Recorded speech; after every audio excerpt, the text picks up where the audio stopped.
Magandang araw po mga kabayan. Welcome po sa Pinilaang Lakbay. Ayan. Happy birthday to me. Happy birthday to me. Come on. Ito po tayo ngayon sa Sweden at dumaong na po ang barko. Enjoy lang po tayo ngayon at enjoy ko po yung aking karo. Maraming salamat po sa lahat na way safe po lahat sa mga nagbe-birthday po nga. Ingat po. At doon sa mga kababayan po natin malayo po sa kanilang mga pamilya. Doble ingat po. Tara sama po ninyo ako. Kaya for today. Jeans naman nga. Charger na headscarf kasi minus temperature sa Sweden. Tara, let's move on. Yan, mas maliwanag.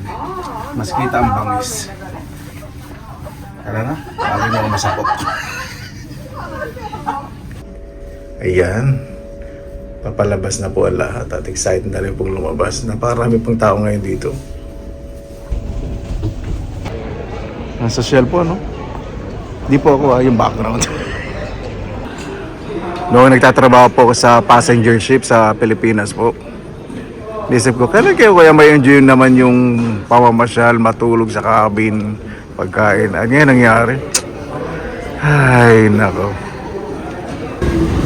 Ayan po mga kabayan, dito na po tayo sa port ng Sweden. Pupunta po tayo sa Old City na tinatawag na Gamla Stan. Di ba?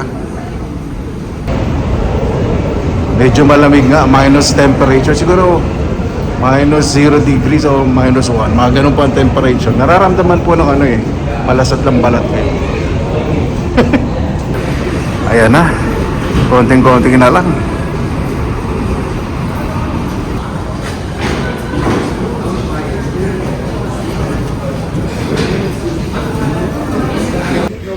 Ayan, breakfast po muna tayo bago tayo sumabak sa buffet.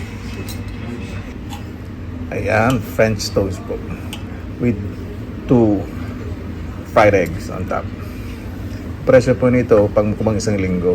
Kaya pagbalik ko po sa Finland, huwag na po kayo mag-expect na kakain pa ako ng karne. May reserve pa naman pong tuyo sa kamunggo. Ay nako, nakaka-relax po. Kahit na po medyo chill po ang weather, napakaganda po ng lugar. Nakaka-unwind. Ito po yung sinasabi ko na medyo masisikip po yung mga skinita pero masarap pong maglakad. Kasi ganda po eh. May mga shops. Well, preserve or conserve po yung ano, yung lugar. Mga buildings. Sarap pumunta ng mga gandang lugar, ano? Nakaka-relax.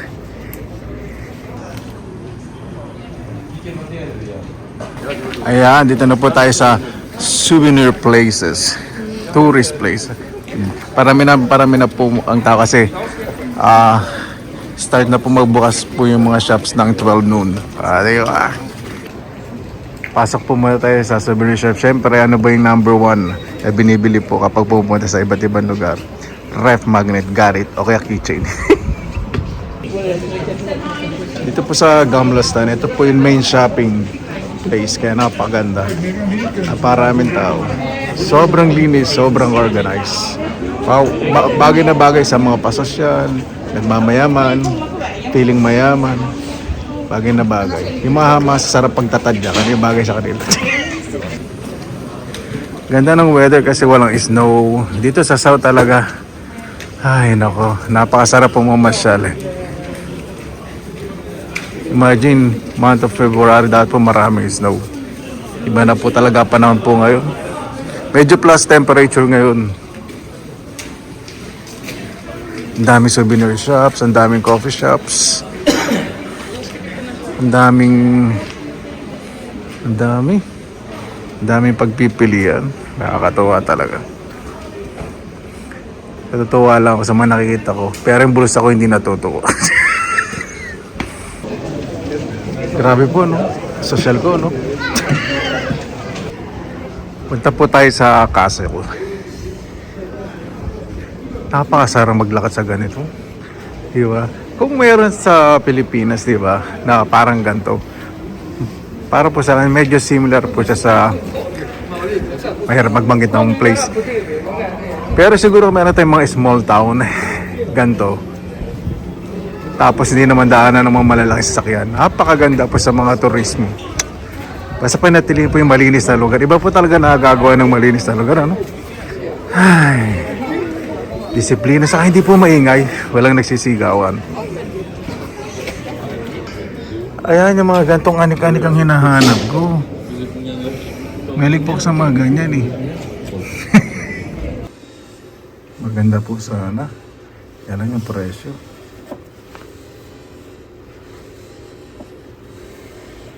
Baka hindi na ako makapagmukbang ng 3 buwan. Ayan yung castle, nandun po. Medyo malayo pa pala. Ayoko na maglakad.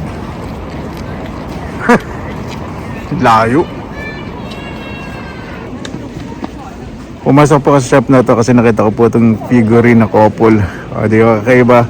Medieval po ang nire-represent po na to. Pero po nabili galing sa Norway, na doon na po sa aking ginawa kong treehouse na art. O, di ba? Maganda additional po ito.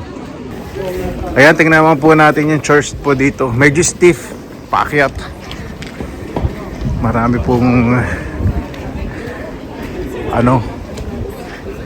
turista.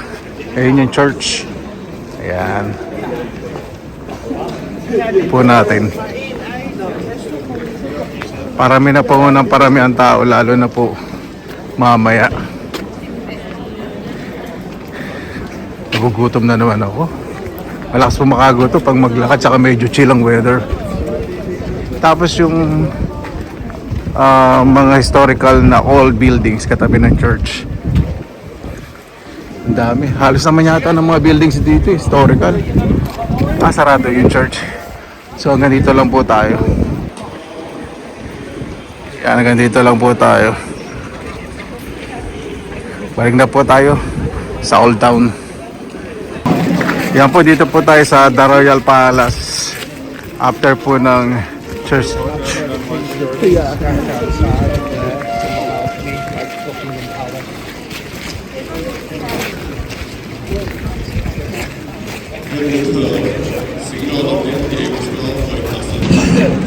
So may nangyayari po yata ngayon na special event. Pero din pong queue o pila. Ito lang po muna tayo. May special event po ngayon sa Sabado. Mas marami pong turista.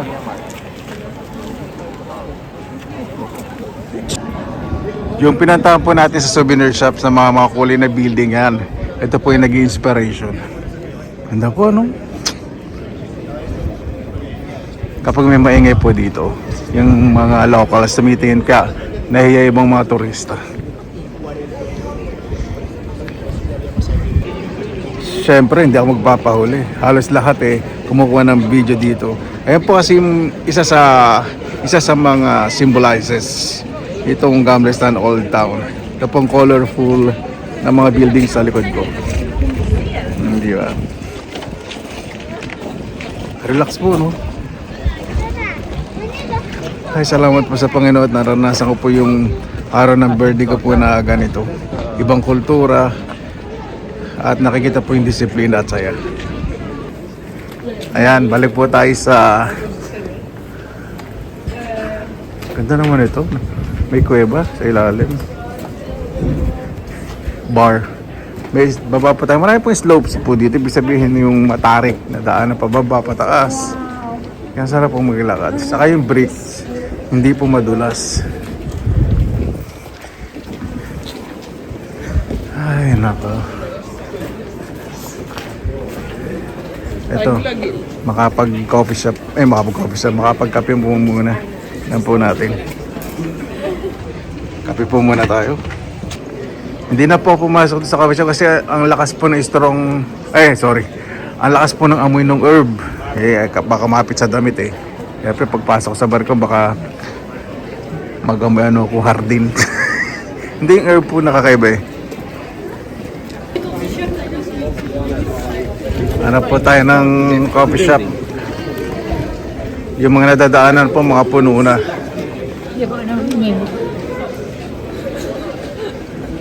Napakarami pong turista ngayon. Weekend. Siguro kung nandito po ako, kung nasa Helsinki po ako sa South nakatira, Lagi po mga masyal dito sa Sweden, sa Norway, Iceland, Estonia. Yung mga napunta ko na po sa Estonia, matagal na po nakapunta eh. 2 beses. Hindi pa po ako nag-vlog nun. Nagmamayaman pala ako nun. Ano ba to? Wine bar. Meron yung Belgian bakery. Ito. Bukas kaya. Ayun, may nakita pong espresso house. Yan. Yan po mga kabayan. Maglalati po muna ako sa cinnamon roll. Diba? Grabe. Tapos na pong mag-gabi, mas dumami po ang mga turista ngayon.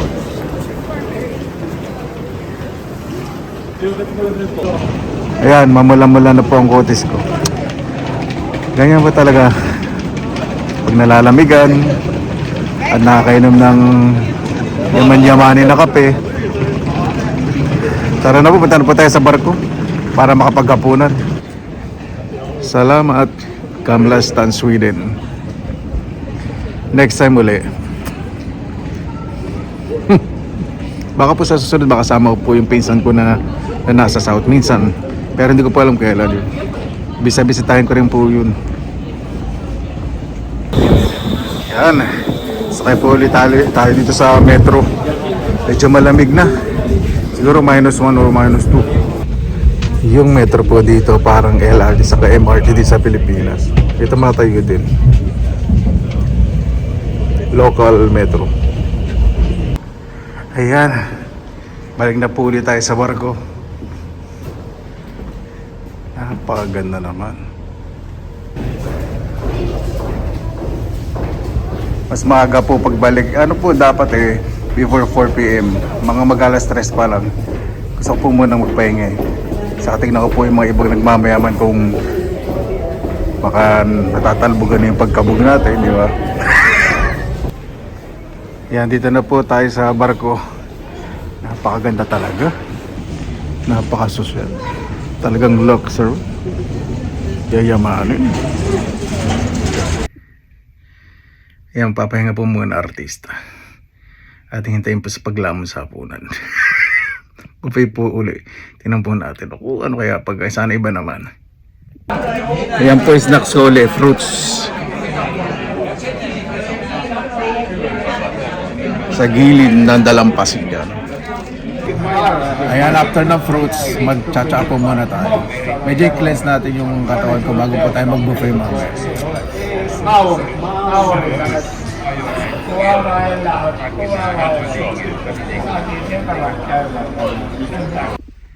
Ayan po, nakaidlip na po ang artista. Tingnan po natin kung ano na pumalala mo natin sa puno. Gutom na ako. Samahan po ninyo ako. Ayan na po ako sa pila, di ba? Para naman fresh na makukuha ko lahat. Yung pagkain medyo na iba lang po ng konti, yung satay. Pero yung karamihan doon halos pareho din po. Tara, kain na po tayo. Yan, appetizer katulad kahapon. May tahong po tayo, artichokes, salad at white wine. Pa yung sumisigaw-sigaw na yun. Second appetizer po natin, may hipon, may crab meat, may thin slice ham, may chicken satay at ano ba itong salad ito? Caesar salad. Sa third plate po natin, slightly may stir fried vegetables, meron ditong salad na kung ano-ano, may beef, medium plus, may pusit. Ayan, diba? Kuha pong red wine. Ayan po yung mga drinks lahat refillable, di ba? Tayong red wine.